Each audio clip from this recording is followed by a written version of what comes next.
sex, intimacy, it's all power. And so like when both of you are sharing that power and collaborating to build power between the two of you, and you become a powerful couple or relationship, right?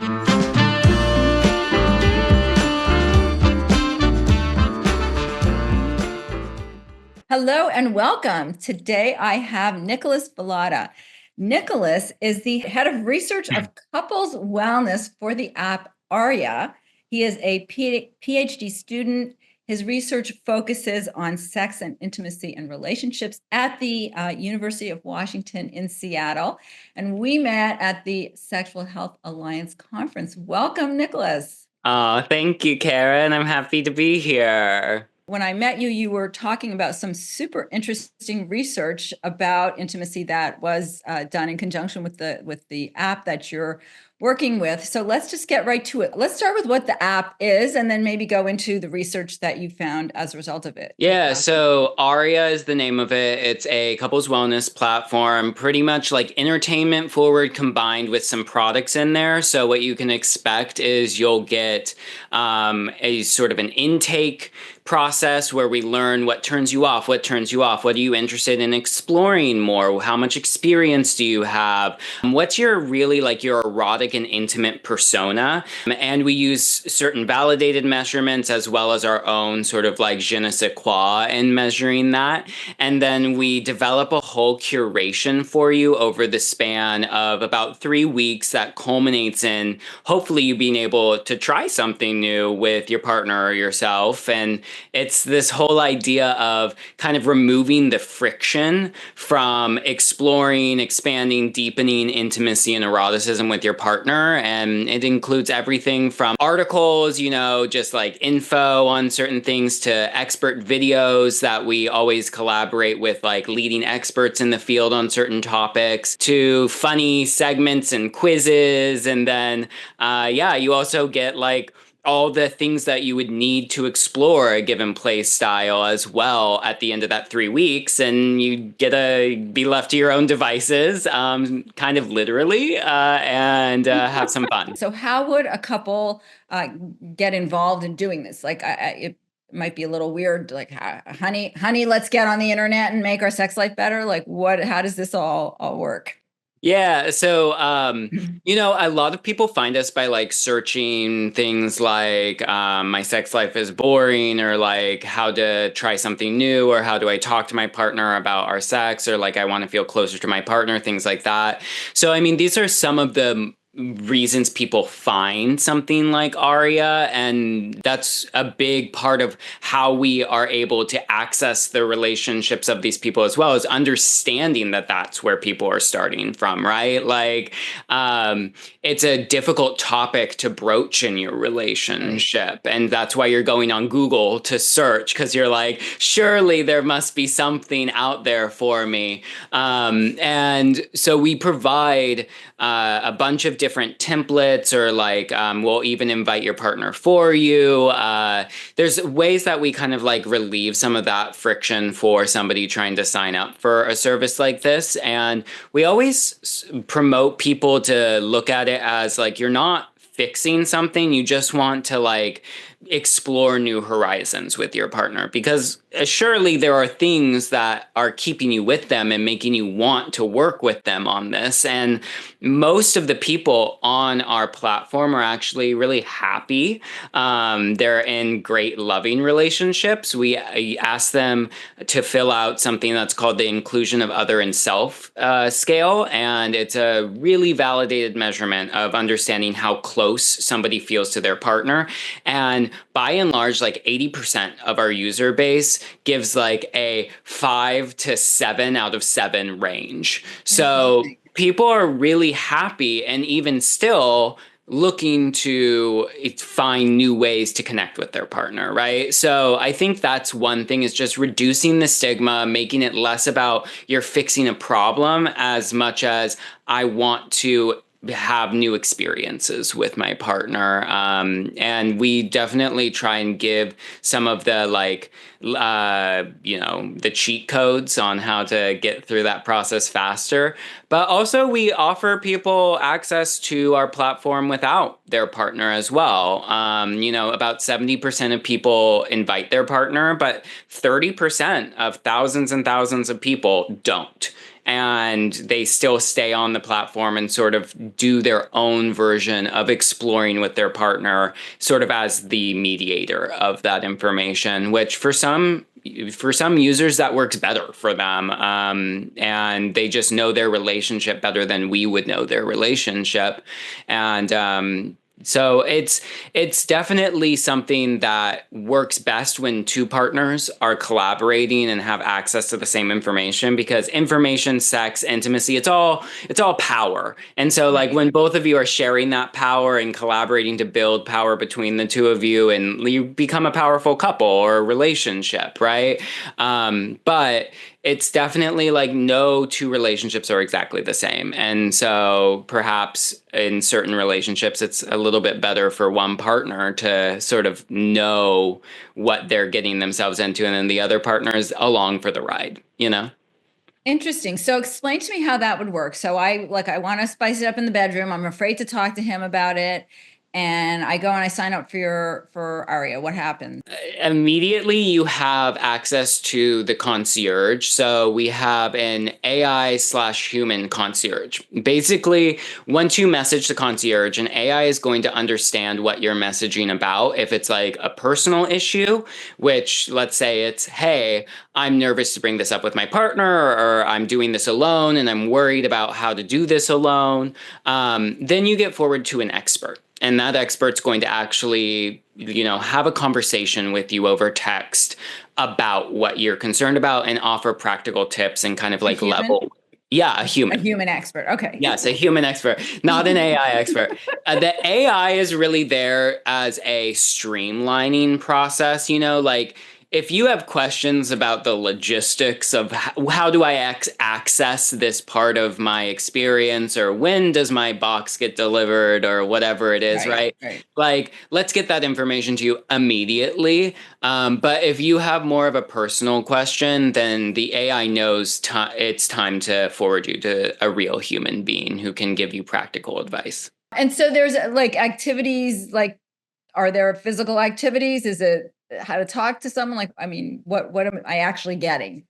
Yeah, so outside of just having this concierge that you can like debrief with, you get tons of different entertainment forward types of education, as well as just sort of like exploration. So you could be 1 minute doing a silly Mad Lib with your partner about sensory play, filling in crazy things and just kind of like giggling with one another over it. Another minute, you could be listening to like super spicy, customizable erotica.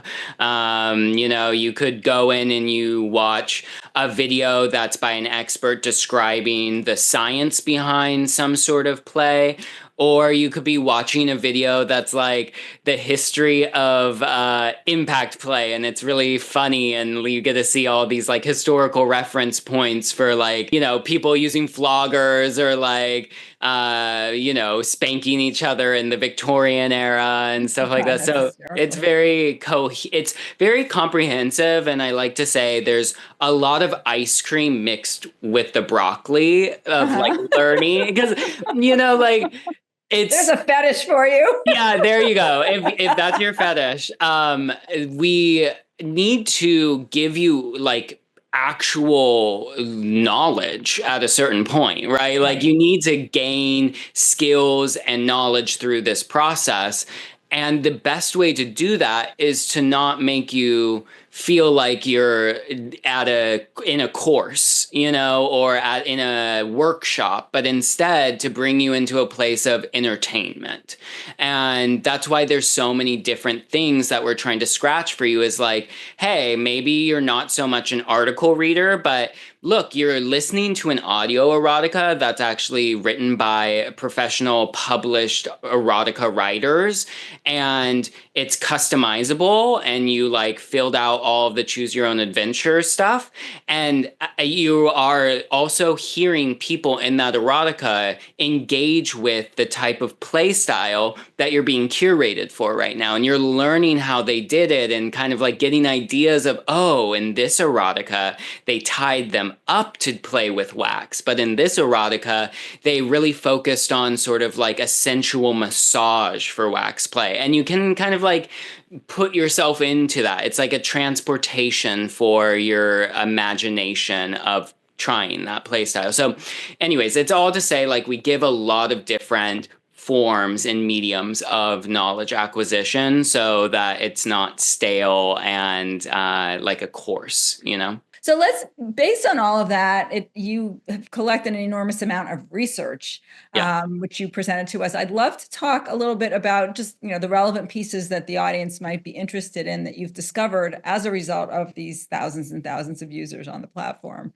Yeah, I think one of the interesting findings to me is that 80% of the messages to our concierge are for relationship advice. And that's interesting for a couple of reasons. The first being people obviously want help, like, and they aren't going to a therapist necessarily for that help, but they do want help and they want it in a format, in a medium that they are native to, and that's their phone. They want to text somebody for advice. They don't want to go into a therapist's office all the time for that advice. And they want it instantaneously and casually, just like you would text anyone, right? They want to use emojis. They want to kind of like add their zhuzh to how they do it.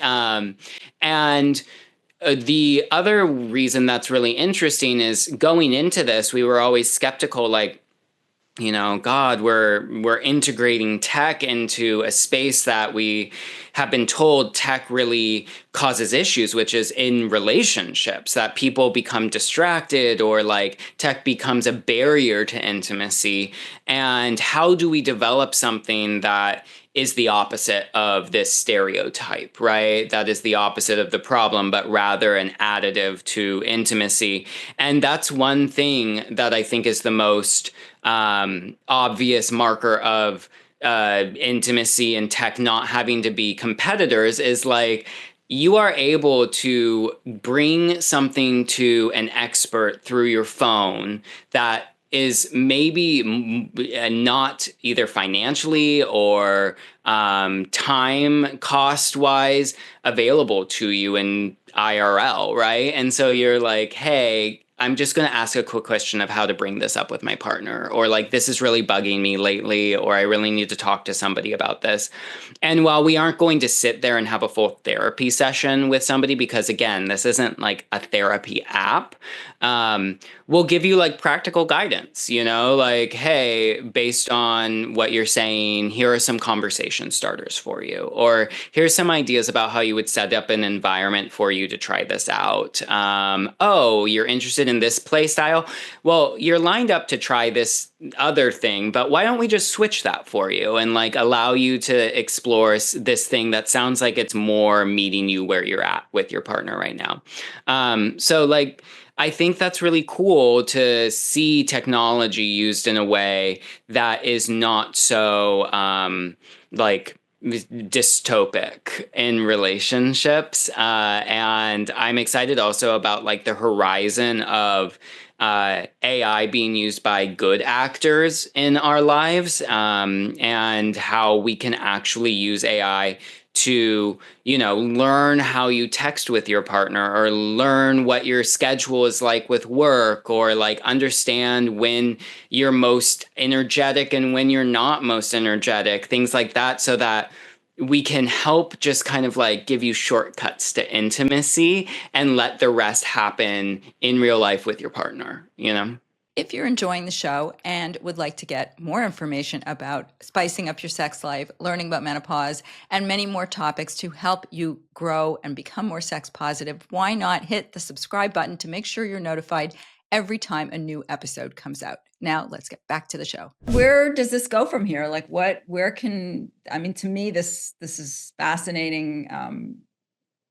A use of technology, especially now that it's becoming something. I know we both interviewed with Bryony, who talks a lot about the future of sex and sex tech and apps that are like talking to you every day as humans. Like, is this the great marrying of human and technology? I think that you're pulling on something that has been sort of a foundational philosophy since I started my research as like an undergrad, which, I was going into a field that I thought I was going to be a sex or relationship therapist in. And then as I started kind of like doing the coursework and training for that, I realized that a lot of that was very insular and I would only be impacting a relationship at a time. And then I went to my PhD program where I did sociology and I thought, hey, this is macro scale. Like I did my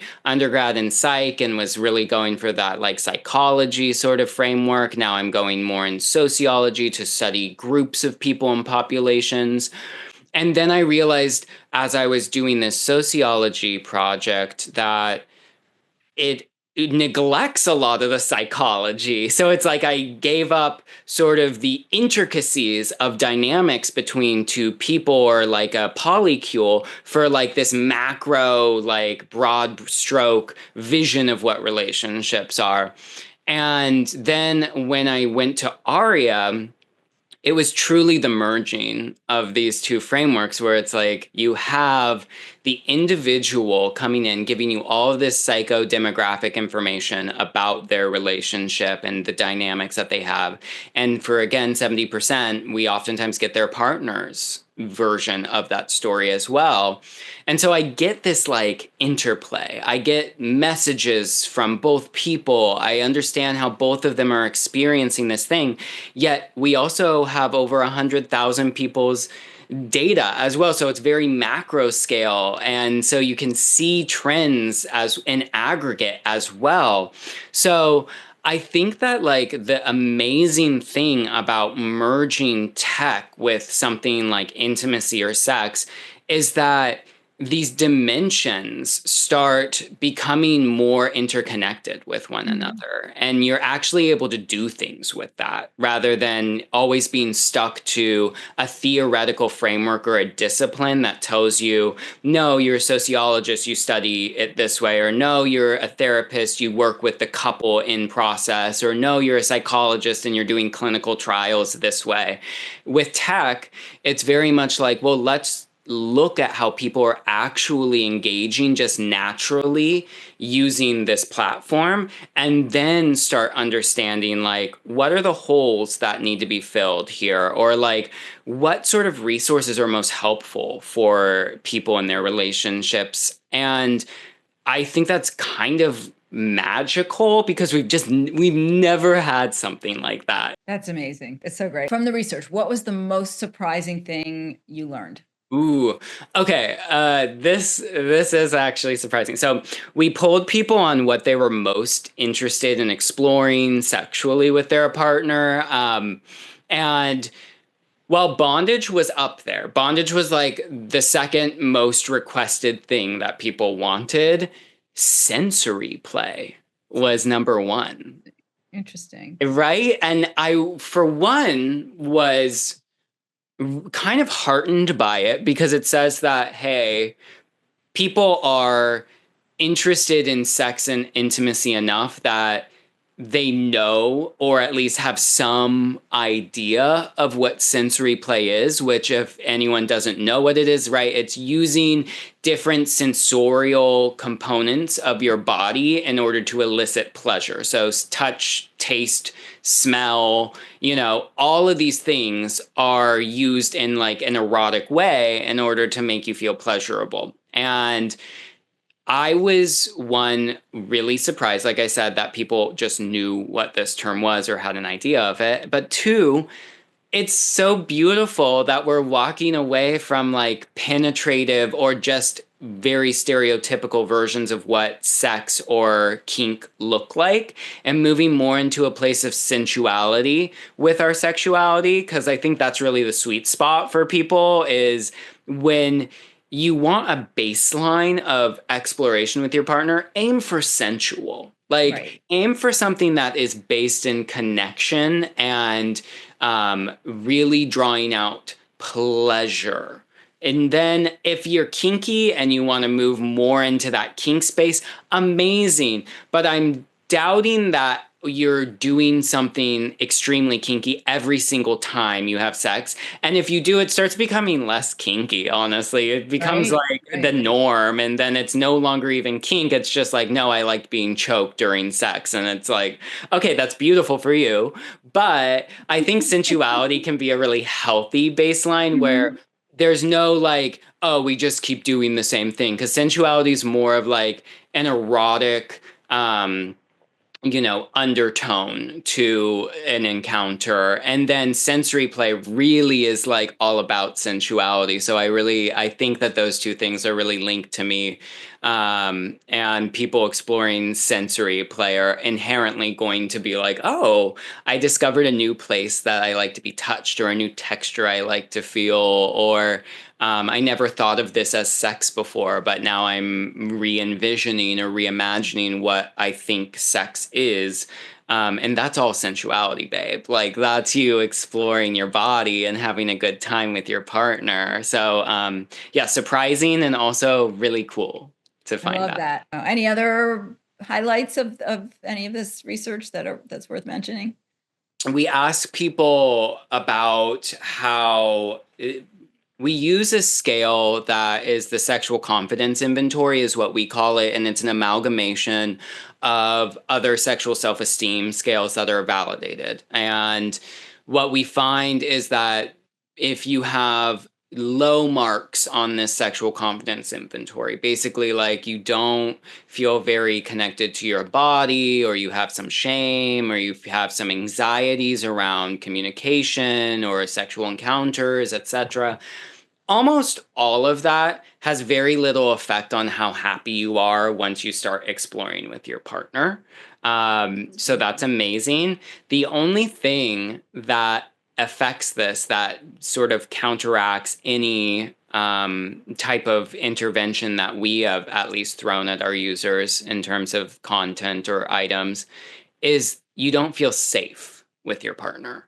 And so if you don't feel safe exploring, um, it's not going to be a good experience for you no matter what. And like, we even segregate out people asking them about how safe they feel versus how much they may encounter trust issues or have had recent infidelity or anything like that. It's a very clear effect. You can explore and have trust issues. You can explore and have had a breach in the trust of your Right. relationship, but you can't explore if you don't feel safe with your partner. Right.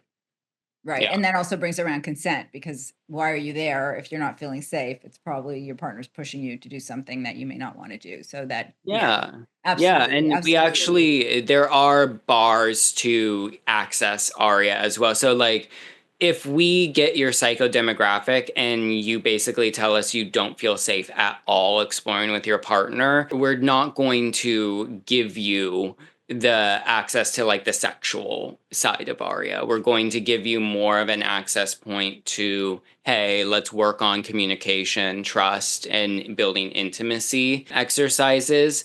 And that's because we are, again, trying to be good actors in this space and trying to use the best judgment from the experts that we have a pool of. And we don't want to cause harm through something like Aria. Like, this should be a fun and growth based experience for you, not something that is going to re traumatize you if that's what you're going through. Yeah, no, absolutely. Absolutely. What a great, great, great tool. Very, very exciting. And before we wrap up, anything else you want to add before my final question? I think that the only thing I would add here is, if you're scared about AI being included in your relationship, I don't want to discount anyone's concern about that. I am concerned about that in general as well. Um, but I would really push to see more small scale implementations of AI like we use at Aria, rather than sort of these larger, sort of almost big brothery vibes that you get from the like Metas of the world or the Googles Mhm. of the world. Because when you have like a smaller application of AI, it's actually just an ingenious tool for us to use, and that can really find those aspects of our life that maybe take processing power that we don't have the ability to spend, and it can do things with analyses, like I said, that integrate such personal level detail with much larger trends in a way that would take entire research teams years to produce. That's my little like um conservative promotion of AI being used in this space is, as long as it's used judiciously and surgically for what you're actually trying to do Right. with your platform, it's actually a great tool and not something to be scared of. Now, once it gets out of that bounds, once you take off these guardrails of AI, I absolutely am of the opinion that you need to be concerned about what people are doing with AI. Yeah, yeah, definitely, definitely. More to come. We'll see, right? Yeah, yeah, absolutely. So final question. What, Nicholas, is your definition of sex? That is such a interesting question. I think there is a line of logic that people will often employ, that they say, like, you know it when you see it. And I think sex is, you know it when you feel it. Like, Like it's that. not something that is penetrative in nature. It's not something that is even sometimes physical in nature, but it's still felt. And I think in that way, sex is like this. It's communion, it's a feeling of communion and pleasure.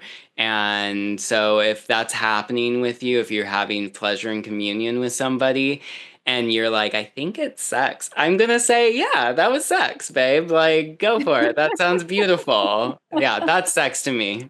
That's great. That's great. Thank you so much. It was so great to see you again. I really appreciate your time, and this was really fascinating.